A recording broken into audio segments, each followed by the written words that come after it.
يا من يدعي الفهم إلى كم يا أخ الوهم تعبي الذنب والذم وتخطي الخطأ الجم. أما بان لك العيب أما أنذرك الشيب وما في نصحه ريب ولا سمعك قد صم. أما ناد بك الموت أما أسمعك الصوت أما تخشى من الفوت فتحتاط وتهتم. فكم تسدر في السهو وتختال من الزهو وتنصب إلى اللهو. culimadu waxay soo saartaa bayaan ay ummadda Soomaaliyeed ugu baaqayso khayrka iyo wanaagga. bayaankaas iyo ayaduna insha Allah kalimada daara waxaa noo soo jeedin doona walaalkeen Sheekh Xasan ayaa inoo soo jeedin doona Xasan Dooye asaga ayaa ku soo dhaweynaya fadlan mashkuur. الله سبحانه وتعالى يرقم هاد علينا نسيي نعمة إيمانك يا إسلام لماذا الله سبحانه وتعالى يرقم هاد علينا نقول بقري سكمنا بل ما شاء الله جعل هاي لولك كل كيسة أو إلهي بيت كيسة إن مدافع بريئة ندوه يا خير يا محاضرات يا علم بسوء حجرين قفل بل وقيم نسيب ويا شيء لكن وين ظنتها الله وما علينا أن نسوي فجيين وأنه هل كان موجود الليل صلاة واجب كاهد المغرب 20 أسبوع إن شاء الله بينكم حربائنا كلمات كون عن حكم كير هذا ودردارنا كلمة دكتور رئيس إخواني وحبتي في الله ندود إنه ساب سنين تبدأ العلماء الكهضلان وحوي إن الله سبحانه وتعالى كعب سنة الله إن كعب سنة ويه نبي حق سؤال الحديث عليه الصلاة والسلام عليه هاي اتقوا الله حيثما كنت واتبع السيئة الحسنة تمحها وخالق الناس بخلق حسن. وحديث جامعة سنبي جوامع الكلم الوسيعي وقواعدها مال الله يمشي أجوبت ربك هذا كريات هاي هدي نقول جوجو هذا مساجد جوجو هذا نقول جوجو هذا بد جوجو هذا بري مريس هذا هيك أبو جوجو مال الله يمشي أجوبت ربك هذا ربك بعضه وحضرنا ويفوضان يا أبو يحكاريا ذكر القرآن قال نبيعات وناكسن يا أخلاق سن ذكر القرآن قال نبي حديث الكلية عليه الصلاة والسلام وفق أخلاق في عنيا أن جنة أساسا هو هارينا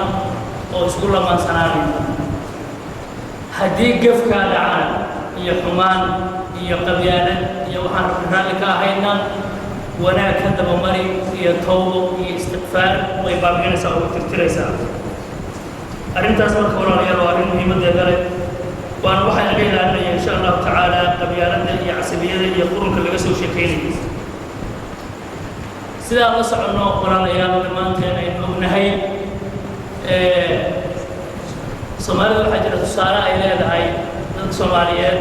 xagga maamulada iyo suugaanta iyo gabayada sadurada kulli ka arkayseen aad bay ugu xeeldheer yihiin hadalkoodana ama tixa ahaado ama tiraaq ha ahaado waa ku gudbiyaan waxaa marka Soomaalidu maamahaan u yidhaahdaan nin ayaa reer meel soo dejiyey markii reerku uu soo degay ayaa wuxuu ku yidhi meeshan meel wanaagsan ma aha deegaankuna ma fiicna bahal iyo waxbay leedahay siga guur oo maaragtay meelaha kala deg meel aad u doog iyo barwaaqo badan bay ahayd wuu isaga madax adeygay meesha wuu iska degay ninka habeenkii ayaa waxa u soo dhacay bahal dad qaadan wiil ayuu ka qaatay oo kala tegay oo la carar ninkii wuu ka daba orday waa gaari waayo waa isaga soo haray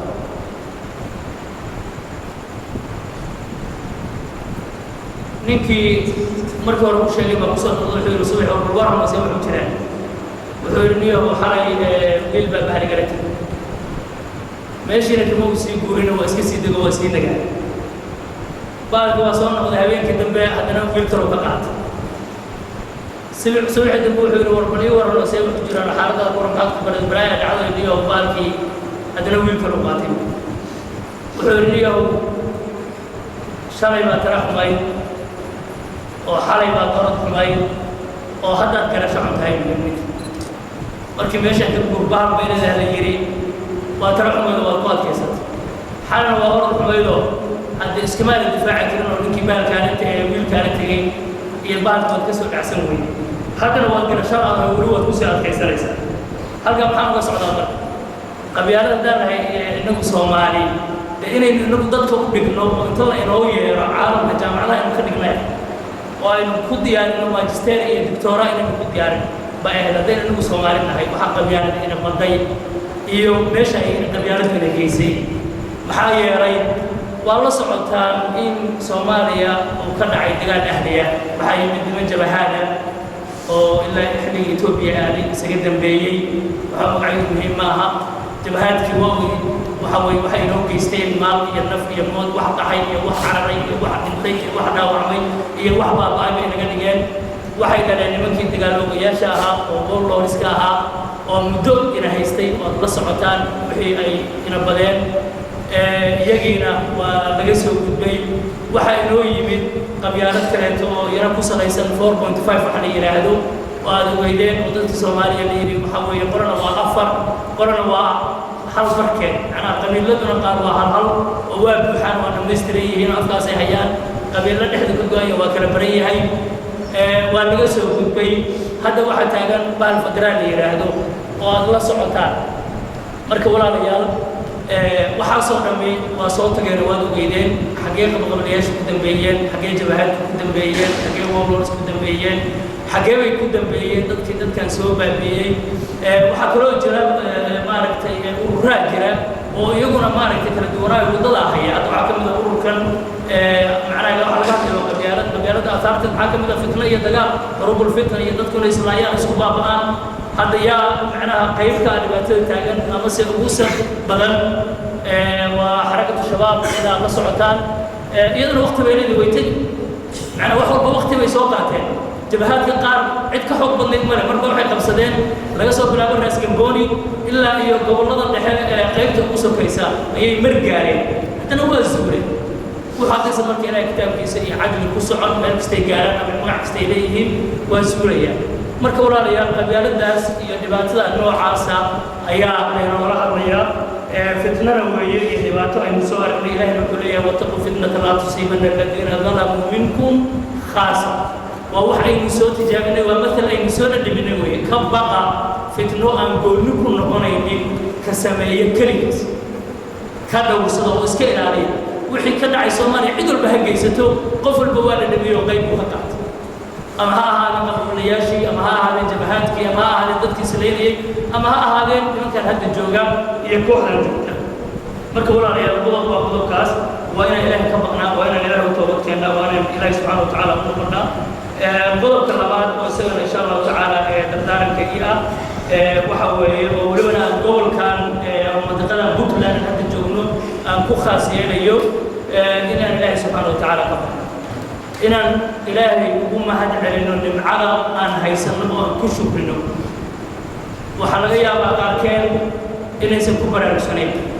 نمعنا قبل الله نبض الصومالية ذا هيستان قفكم مركو صعدوا ميلها كانت تقال مدرين مدة نبض يا أمني مدة نقالة مدة وحبرشة إن إلهي يغشو كذان وأن إلهي يغم هدسان وأن عشتان وأن كيستان ومامون يا الشعب لقد قعد بسدو والوضع إيرانيو وعيد الله يعدي وحيي ليس الله يسقطه وأرنتاسي وواجب شرعية وأنا أرن ضرورية ومهم إلا إيرانيو قبل الله سامع سعونا وحاكي جرت النبض ومدة كانت عدة فربضنا الصومالية وديقان لذلك رأيكي ماذا شرعي هبين هنا أقول محمد أركي مير وتيرا ونشي كيسني هذا ريو ورد إنما يرى لواتن ميرها جرق حقيقة كلها حقيقة كتبت حقيقة البيداب ويري هل كان هذا السنة دي حوغا من جوغا وكشا قيستا بيدابك ورمحاك وكشا قيسا ويري حكم الجرام وحنا قالا وحنا وح السعودة من المجرام محاك وكشا قيسا حوغا العقم وكشا قيا أرونا وقلنا ورهاي وحيرنا وكرنكتا هو يدى يا باهي إهركين وكل بيلاب وحتى كان يوان نبض بيدابك بيدابك تجرتو مسافة أحاوة كرنيسا marka walaalayaal nimcada in la ilaaliyo لئن شكرتم لأزيدنكم ولئن كفرتم إن عذابي لشديد يا إلهي سبحانه وتعالى هداء الله كما هلسان نمعضي يقلد وديسي إلى ودين زيادين ما هذا أنا حكم إلا إلى اليوم إلا قرب أقصده إن قروا أنت سمعي كتوستو أتصور شقة يستو تسكول كاجي أدو صون مطر وشيء مهم ده إن وحكم إلى المظلومين ضدك ما رأيتي ولا هنا أو دجال ذكرك نقول الناس ظلمين إن بدأ يرى عن سياسة يكره فكر دوانان يوم ما رأيتي ما مسكر ريحشو بدنا إن معناها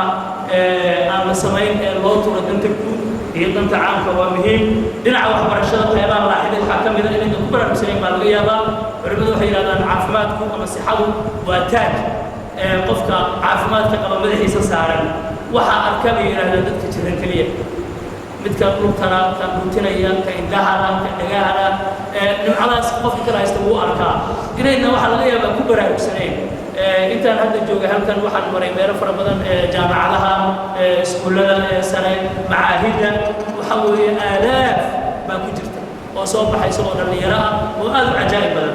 oo maaragtay culummo oo mutacalimiina waxa weeye nabaday ku timid waxay ku timid amniga la haysto ayaa waxbarashadaas ku timid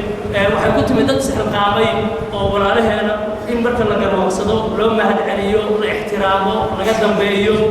waxa la weydiiyo ayay muday dadka waxbarashada noocaas aasaasay ama ha noqoto midda diiniga ama ha noqoto midda islaamiga marka walaalayaal nabiga waxa ka sugan calayhi salaatu wasalaam maaragtay dardaarankiisii jaamic ahaa isagoo ka hadlaya in dadka masaakiinta la jeclaado in maaragtay Allah laga baqo in maaragtay waxyaabo fara badan la sameeyo xadiis Abi Dar uu warinayo ayuu wuxuu leeyahay nabigu calayhi salaatu wasalaam awsaani khaliili sallallahu alayhi wasallam bisab'in wuxuu ii dardaarmay khaliilkaygii buu leeyahay toddobo bixubbi lmasaakiini wa an adnuwa minhum جعيلك ضدك مساكين تاعي إن الدوادو إن الطفل مسكين كجعلاته إن الدوادو إن معناه لقم تيسو إن النفر يستوى كفانين والأبي النبي عليه الصلاة والسلام وحكله النبي عليه الصلاة والسلام وأنا أنظر إلى من هو أسفل مني ولا أنظر إلى من هو فوقي إن الفيري قفك إيجا هوسية لكن كإيجا سرية أنا فيرين مرة بين قفك كهوسية فيري صو وأد معناه وحي لا يكون قدري أد كوكان عضو يدنا وحي كم تاعي وحي هذا مهم كعادات هذا كنا مامور هيستا كنا نقارة هيستا كنا سانا أو بيسوء أنت سحمها إمام الشافعي وسجلها إذا ما كنت ذا قلب قنوع فأنت ومالك الدنيا سواء حديث قلب قناع عليه أو رب أقول هيستو هذه كأدون كلاسيين واسمين وحكم الدار الذي النبي عليه الصلاة والسلام حدث كأنه شيء وأنا سير رحمي وإن جفاني إن الرحم كي حريريو هبي يقويين إن الحريرية قرابة هذه حتى يقويان وشيء مهم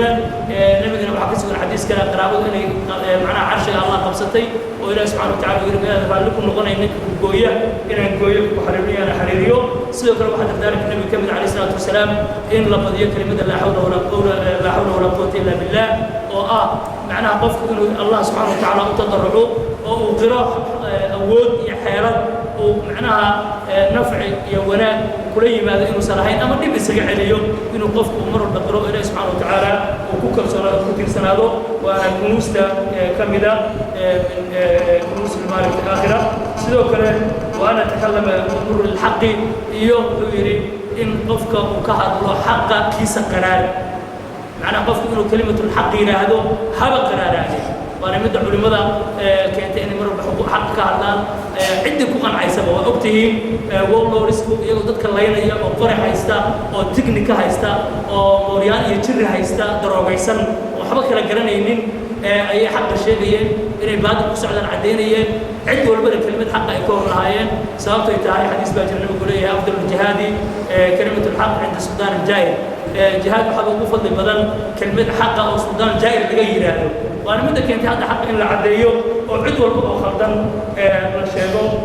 تضمن الشيء وحكو دبي وأنا أسأل الناس شيئا إنا ندتك حوي ديسن ندتك إنا معنا كقناع ما إنا هذا بعض حوي ديسن لكن إنا بريضة بدين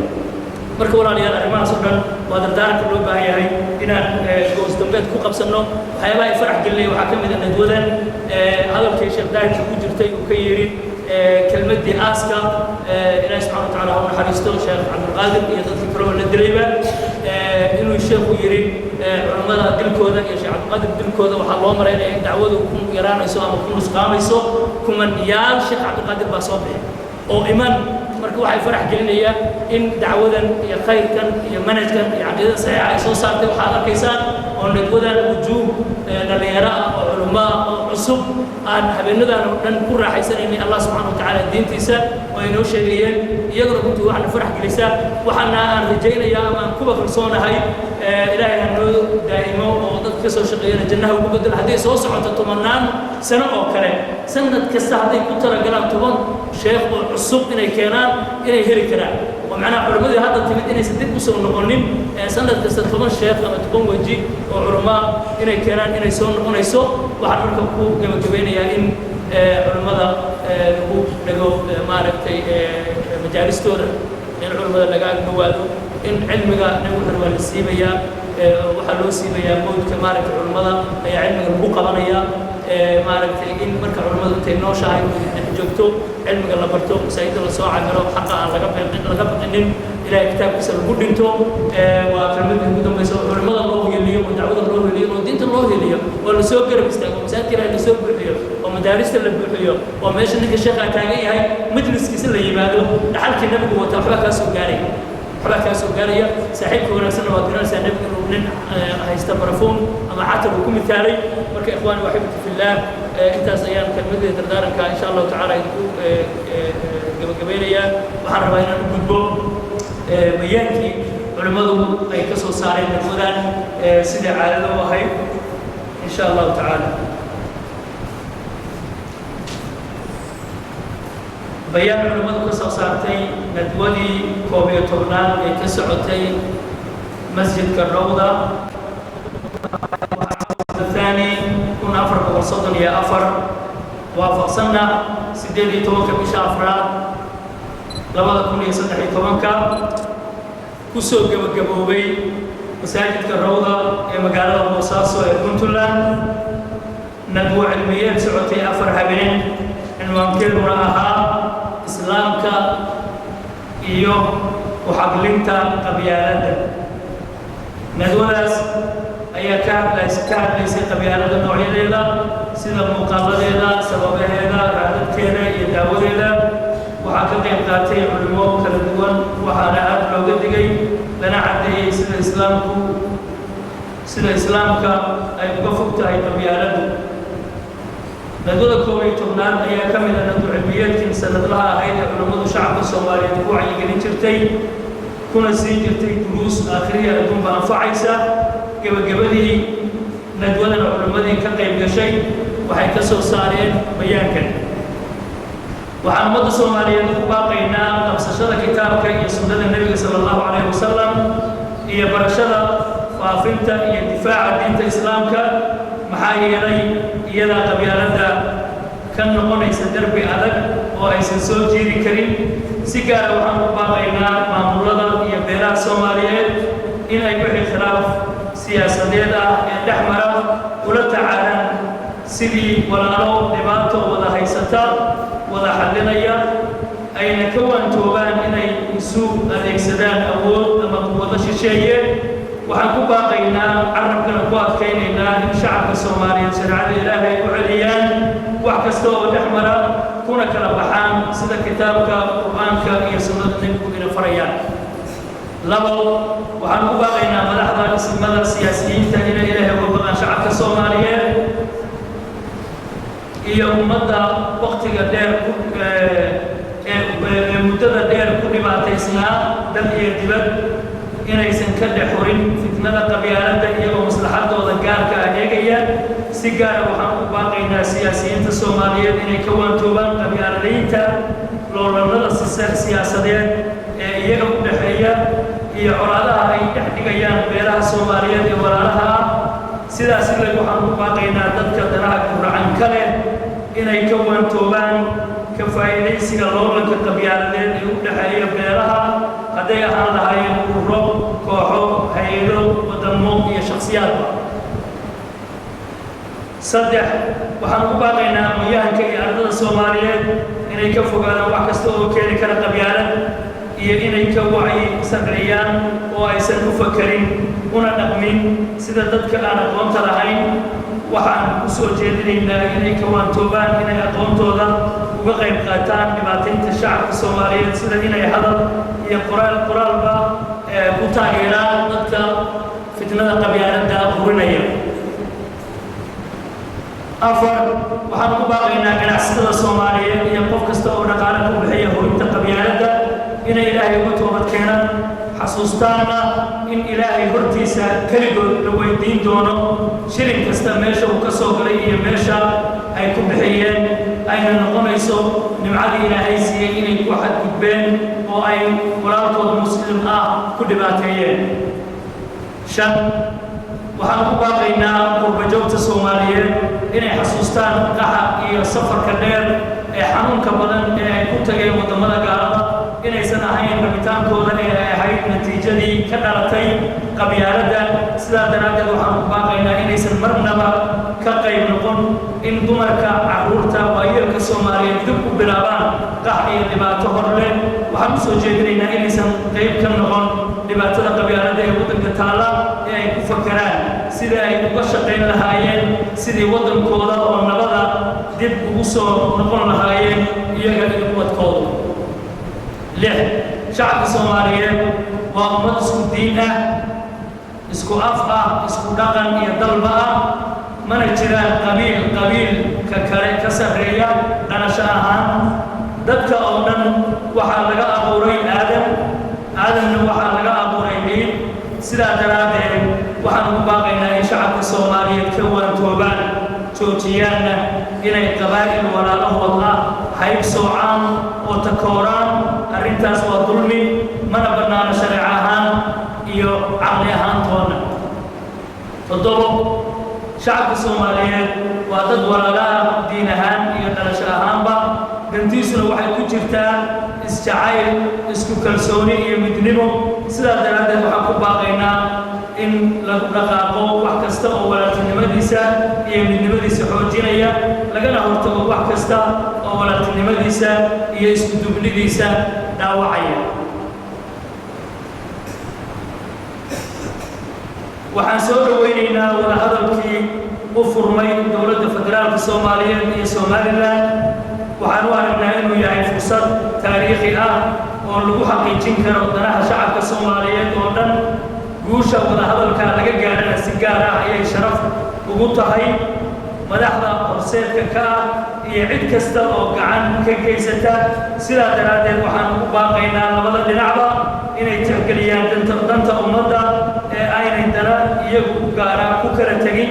waxaan kale oo dadweynaha ugu baaqaynaa inay madaxda ku taageeraan kuna dhiirigeliyaan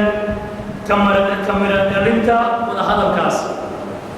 waxaan ugu baaqaynaa dowladda federaalka Soomaaliyeed inay dadaal dheeraad ku bixiso sidii shacabka Soomaaliyeed dib ula soo noqon lahaa sharaftiisii iyo dowladnimadiisii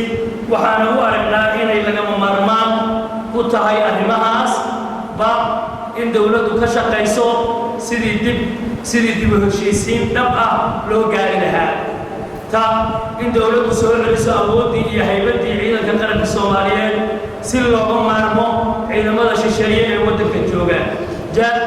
in dowladdu kasbato kalsoonida shacabka Soomaaliyeed si cadaalad ugu maamusho waxyaabaha ummadda ka dhaxeeya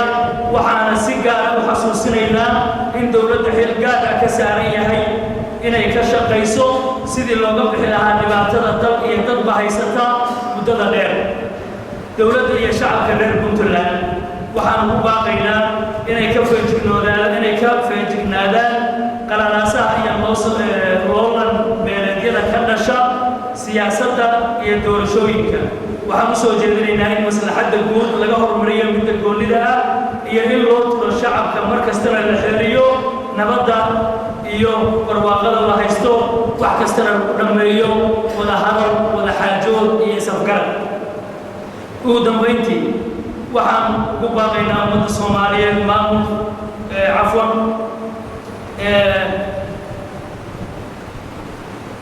qodobka koob iyo tobnaad ayaa wuxuu yahay waxaan tacsiin u diraynaa dhammaan maamul iyo shacaba dadkii ku waxyeeloobay qaraxii kooxda al-shabaab u geysatay maxkamadda iyo garsoorka bishaan 14-keedii oo ay ku dhinteen 29 qof ayna ku dhaawacmeen 58 qof oo ay ku jiraan dad waddanka Turkiga ah oo ummadda Soomaaliyeed inay ixtiraam u yimid dadkaas tacsi ayaan u diraynaa waxaan ilaahay uga baryaynaa inuu u naxariisto intii dhimatay inta dhaawacan ilaahay inuu booganayo oo ka kiciyo waxaan ku baaqaynaa kooxda al-shabaab inay ilaahay uga toobad keenaan joojiyaanna daalinta dhiigga dadka Soomaaliyeed ee muslimka ah daayirta ku kadsoomay fikirkaasna waxaan u caddaynaynaa daalinta dhiigga muslimka inaan diin loogu gargaarayn shareeco ilaahayna aan ugu soo celinayn ugu dambayntii waxaan ugu baaqaynaa ummadda Soomaaliyeed maamul iyo shacaba sida ilaahay ka doonayo oo ah inay midoobaan waana sida kaliya ee shacabka Soomaaliyeed ku sii jiri karo dad ahaan iyo dal ahaan